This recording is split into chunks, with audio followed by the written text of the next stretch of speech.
I like to be as efficient as possible when I'm coaching. So instead of saying the same thing to you over and over and over again, I like to teach you almost the code word for what I want you to do. And I call those sets. So I want you to be able to set different parts of your body pretty much in a position that creates a lot of tension in them and or puts them in a nice neutral position.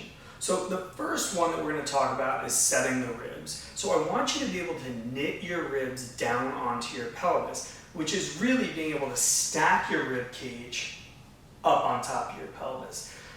The way that we can do this, where we can create some good intra-abdominal pressure, as well as get the positioning right and kind of not overshoot the landing, is by using a forceful exhale and a good sniff back in. So check us out here. So I'm going to have you from the side, but I'm going to exhale my ribs all the way down to the point where I feel my abs start to turn on and I can really feel those ribs knitting down onto my pelvis. So it's going to look like this. So I start out, I'm just kind of naturally in this kind of open scissor. I'm a former wrestler, surf now. It's just kind of how I land if I don't try and do anything different.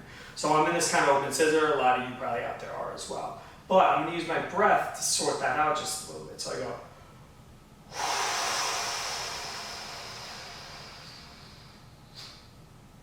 And you can see how that brought me into a nice stacked position right there.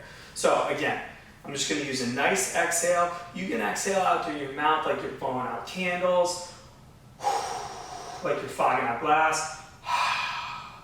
I don't really care. Whatever works for you. So candles, glass, whatever makes you feel like you can get these ribs knit down into your pelvis and your abs are switched on is what I want you to do. So you're going to go.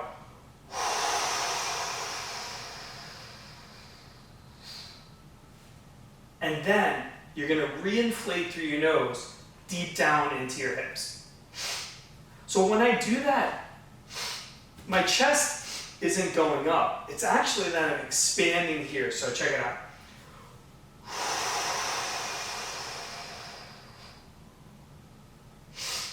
See that little return there? And I know it's a little bit hard to see.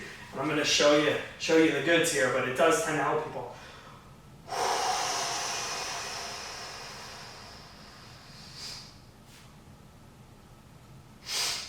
See that reinflation there? That's what creates intra-abdominal stability.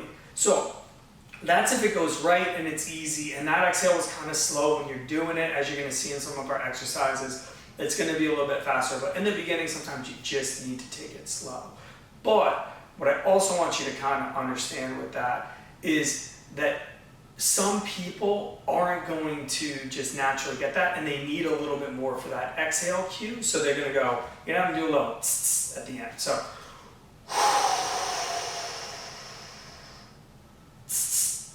that really gets people's abs turned on who don't traditionally feel it there. The other thing that you're going to kind of help them think about is if they do that exhale and they're still in this open scissor position, you're going to give them the cue to bring their belt buckle, or an imaginary belt buckle up towards their chin. So taking that and bringing it up. So if you have them exhale all the way, even have a tss, and they're still in kind of this position, then just have them gently bring their belt up towards their chin. Nothing wrong with that, but I wouldn't necessarily coach it in the first place. So nice exhale all the way out till you feel your abs turned on. Keep your abs turned on. Sniff deep down into your hips to refill that belly with air to get good intra-abdominal pressure and to set your ribs.